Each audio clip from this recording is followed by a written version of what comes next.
তুমি কি বিশ্বাস করো বুদ্ধি ন্যায়ের আসল চাবিকাঠি? তাহলে এই গল্পটা তোমার জন্য। এমন বুদ্ধিদীপ্ত গল্প পেতে এখনই সাবস্ক্রাইব করো। সুদূর আলমুজুম শহরে বাস করতেন এক ন্যায়বান বিচারক, কাজী ফারুক। তার রায় ছিল যেমন অদ্ভুত তেমনি ন্যায় বিচারে পরিপূর্ণ। একদিন এক দর্জি খলিলের বিরুদ্ধে অভিযোগ উঠল, এক সওদাগারের স্বর্ণমুদ্রা চুরি করেছে। ফারুক বললেন, খলিল, একটু জল এনে মালিককে দাও। জল দেওয়ার পর তিনি শান্ত স্বরে বললেন, তোমার হাতে সোনার গন্ধ আছে, কাপড়ের নয়। স্বর্ণমুদ্রা নিশ্চয়ই তোমার সেলাইয়ের বাক্সে। খলিল সঙ্গে সঙ্গে দোষ স্বীকার করল।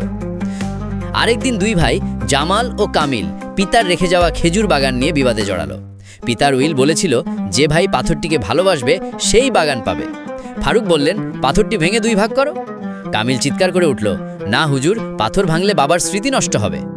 ফারুক রায় দিলেন, তুমি আসল ভালোবাসো, বাগান তোমারই। এভাবেই কাজী ফারুকের রায় হয়ে উঠেছিল আল নজুমের ন্যায়ের কিংবদন্তি।